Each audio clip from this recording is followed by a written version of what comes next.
T'es super drôle, Gilles. T'es là, toi? Pourquoi t'es là?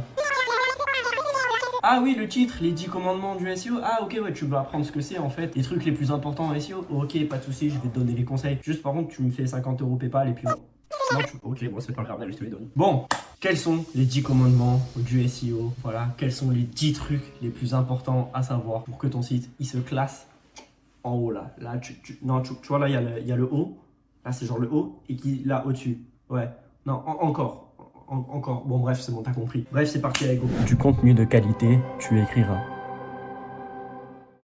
Ok, bon, autant te dire que si t'as envie de te lancer dans le SEO en écrivant du contenu de merde, tu peux directement arrêter. C'est l'un des trucs les plus importants, ça a été le plus important et ça sera le plus important aux yeux de Google. Donc voilà, si jamais t'as envie d'être en top, d'être tout en haut, et ben écris du bon contenu. Mais alors, c'est quoi du bon contenu en SEO? Alors bon, d'après Google, du bon contenu, c'est un contenu qui répond à l'attente de l'utilisateur. Donc si l'utilisateur te dit comment brûler une maison, entre parenthèses, ma femme me trompe, bon écoute, chacun ses recherches, Et si jamais quelqu'un recherche ça, et ben si tu lui dis ah non attends il faut pas brûler une maison, tu ne réponds pas.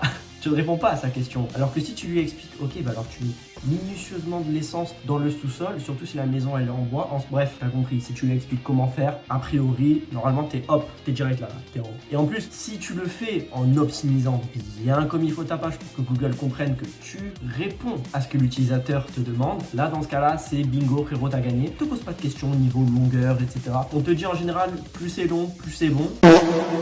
Mais bon, voilà, moi je suis pas trop fan de ça. Des fois, il y a des trucs, c'est super court et ça passe. Comme on dit, c'est pas la taille qui compte, c'est ce que tu fais une fois que t'es dedans. Je parle d'un article, hein, cochon. Deuxième commandement, de l'autorité, tu devras faire preuve. Ok, t'as un contenu de qualité, c'est bien, mais maintenant, personne te connaît, frérot. Personne sait qui t'es, personne pense que t'es un pro. Qu'est-ce qui se passe maintenant? Ah oui, qu'est-ce qui se passe? Eh ben... pas grand chose, c'est ça le problème. Et nous, on veut être là, on veut pas être en dessous, on veut être là, nous, ok? Donc, forcément, il faut que tu aies de l'autorité. Et pour avoir de l'autorité aux yeux de Google, il faut avoir des backlinks. Donc voilà, je vais pas t'apprendre à avoir des backlinks. Si tu fais du contenu de qualité, a priori, tu es censé avoir des backlinks. Mais voilà, il faut bien commencer quelque part. Tu peux en acheter, tu peux essayer d'en gratter à des gens, ou alors tu peux essayer de les avoir de manière complètement naturelle, ce qui est assez dur. Bien sûr, faut pas juste avoir des backlinks comme ça, hein. Réfléchis, il faut que les backlinks soient de qualité, donc sur un site qui lui aussi pèse dans le game. Parce que bon, si c'est Jeff Bezos qui te cite, c'est cool, mais si c'est Jean-Michel qui travaille à la compta quelque part, on ne sait où, bon, écoute, désolé Jean-Michel, mais ton avis, on s'en fout. Alors que Jeff Bezos, voilà. Alors que pourtant, peut-être Jean-Michel, il est cool, hein. Mais bon, voilà. Désolé Jean-Mich. Désolé Jean-Mich. Mais là, pour l'instant, bon, voilà, personne te fait confiance. Voilà, t'es bizarre. Bon, allez, troisième commandement. L'utilisateur, tu mettras bien.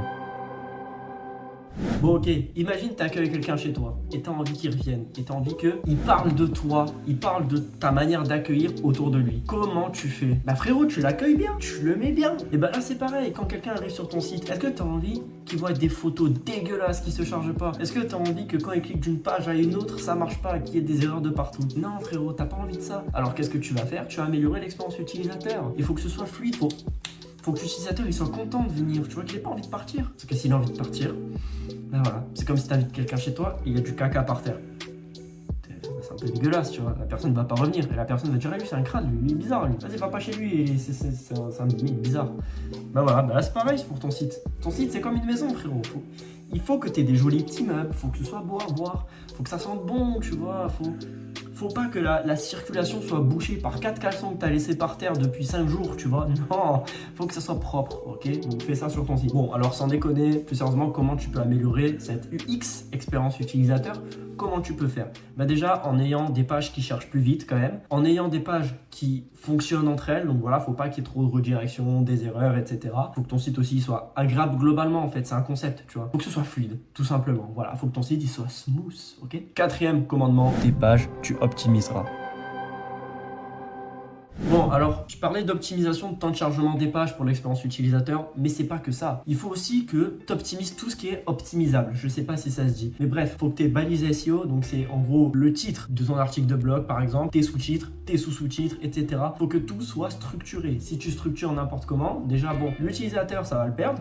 Expérience utilisateur, on se rappelle. Et aussi, les robots de Google, ils vont avoir du mal à comprendre ce que tu veux dire. Parce qu'au bout d'un moment, il y a l'humain qui vient te voir, mais il y a aussi des robots. Et les robots, bon, ils sont intelligents. mais ils sont quand même un peu cons globalement, donc faut que tu les structures facilement. Faut qu'ils comprennent rapidement dès qu'il arrive, et même toi, ça t'aidera à écrire tes contenus là, tout ce que tu veux. Donc structure bien ton site. Donc bon voilà, je vais pas t'expliquer non plus en détail parce que ça va devenir trop technique, ça va devenir chiant. T'as qu'à demander à quelqu'un d'autre qui t'expliquera. Ok, 5e commandement. Les téléphones, tu respecteras.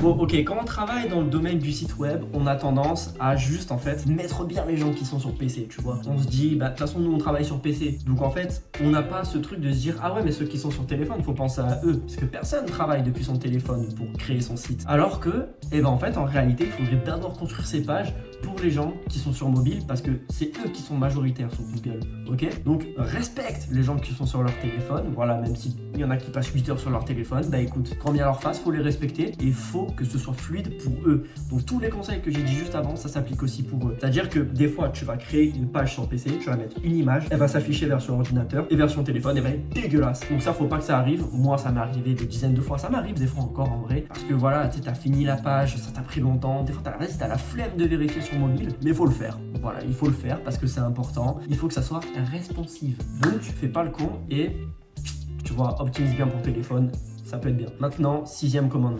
La sécurité, tu feras. Ok, bon, ça c'est la partie un peu chiante, c'est le commandement qui est un peu relou. Voilà, le commandement qu'on veut tous éviter, c'est la partie sécurisation du site. Et évidemment, si tu as un site où dès que le mec il arrive vers son Google qui dit attention, ce site n'est pas très net. Voilà, tu vois. Si tu vois un mec chelou dans la rue, tu vas pas aller lui parler. Bah là, c'est pareil, si tu vois un site chelou, tu vas pas aller dessus. Donc, évidemment, les bases, il faut avoir le code HTTPS. Le petit cadenas sécurité, c'est facile à faire. Voilà. Également, voilà, bon, je sais pas si ça arrive à grand monde, mais il faut que ton site, il n'y ait pas de lien chelou où les gens y cliquent et où ils ont des virus. Faut pas que ton site, ce soit un truc bizarre. Bon, après, c'est du bon sens ce que je te dis. Mais vas-y, on sait jamais, je le mets dans les 10 commandements parce que peut-être que ça peut échapper à certaines personnes. Mais normalement, bon, c'est censé être du bon sens. Allez, 7e commandement. Les URL, tu maîtriseras. Bon alors les URL c'est une partie quand même assez importante dans le SEO parce que ça permet de déjà montrer aux gens qui viennent sur ton site sur quelle page est-ce qu'ils se trouvent et ça permet aussi à Google lui aussi de comprendre où est-ce qu'il se trouve sur ton site. Évidemment il faut qu'il y ait un schéma assez logique au niveau des URL. Par exemple si tu arrives, boum, tu as la page accueil, ensuite tu as une page catégorie de produit, une page sous-catégorie et une page produit, faut qu'il y ait une logique dans les URL. Faut pas que d'un coup la structure elle change et que ce soit n'importe quoi. Donc évidemment pour optimiser tes URL, si ça te génère une URL par défaut, mais tu la changes, voilà, tu mets un truc plus logique, tu mets des petits tirets, tu essaies de faire en sorte qu'elle soit assez courte et évite des suites de chiffres, c'est n'importe quoi. 8e commandement. Les réseaux, tu ne négligeras pas. Ok, bon, souvent quand on fait du SEO, on a tendance à dire fuck les réseaux sociaux. Sauf que non, les gars, c'est quand même assez important d'avoir des petits signaux sociaux, d'avoir des petits liens qu'on envoie en provenance des réseaux sociaux. Bon, parce que déjà, premièrement, ça t'apporte de la visibilité, ce qui est toujours correct. Et puis aussi, bah voilà, c'est un peu comme un backlink que tu reçois en soi. Donc, ne néglige pas tes réseaux sociaux, frérot, quand même, s'il te plaît. Après, voilà, je te dis pas non plus de mettre tous les jours un post et voilà, mais juste, allez, t'écris un petit article de blog sur tes réseaux sociaux, tu partages ton article de blog, et puis voilà. 9e commandement. Les utilisateurs, tu manipuleras. Bon ok, ça fait très bâtard de dire ça comme ça, mais oui, en soi, il faut un petit peu manipuler tes utilisateurs. Pourquoi? Parce que quand quelqu'un vient sur ton site, Google va analyser son schéma, son parcours, disons. Le parcours utilisateur, c'est très important. Déjà, avant qu'il arrive sur ton site, quand il écrit un mot-clé, il faut voir le taux de clic. Si ton taux de clic est important, c'est que tu as mis des bonnes balises, c'est que tu as un bon titre, c'est que tu es bien, tu vois. Donc ça, Google, il prend en compte. Également le taux de rebond, bon ça, on peut plus trop le voir, mais essaye de faire en sorte que les gens, quand ils viennent sur tes pages, ils s'en aillent pas direct. Donc ça, c'est amélioration expérience utilisateur, ça bouge pas. Et pareil, un truc important, c'est le temps passé sur le site. Si quelqu'un reste 10 secondes sur ton site ou un autre qui reste 2 minutes, ça n'a rien à voir. Pareil, il faut aussi qu'il y ait un minimum d'interaction avec ton site. Si le mec, il arrive, hop, il clique sur une page, il se casse, c'est nul. Il faut qu'il clique au moins sur une autre page ou au moins qu'il défile, je sais pas, qu'il fasse quelque chose. Faut créer de l'interaction sur ton site. Donc pour ça, tu mets des call to action, tu fais en sorte de faire les trucs bien et puis voilà, c'est quand même important. Il faut un petit peu manipuler les utilisateurs parce que ça envoie des signaux positifs à Google, évidemment. 10e commandement et le dernier. Un mécanicien, tu deviendras. Bon, ok, je suis peut-être pas sûr de cette métaphore, mais en gros, faut que tu gères les aspects techniques de ton site. Les aspects techniques de ton site, c'est tous les petits trucs. En fait, c'est la poubelle, voilà, en fait, c'est la poubelle de ce que je sais pas quoi dire.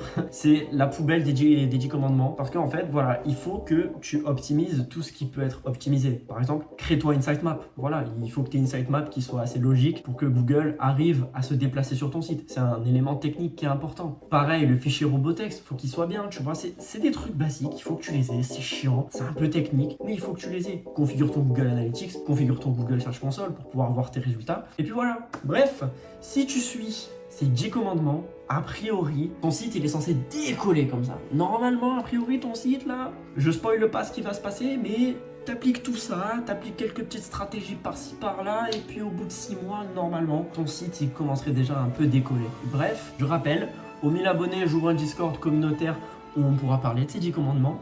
Et puis voilà, je vous fais des bisous, bisous. Maintenant, je vais finir mon verre d'eau. Santé les potes.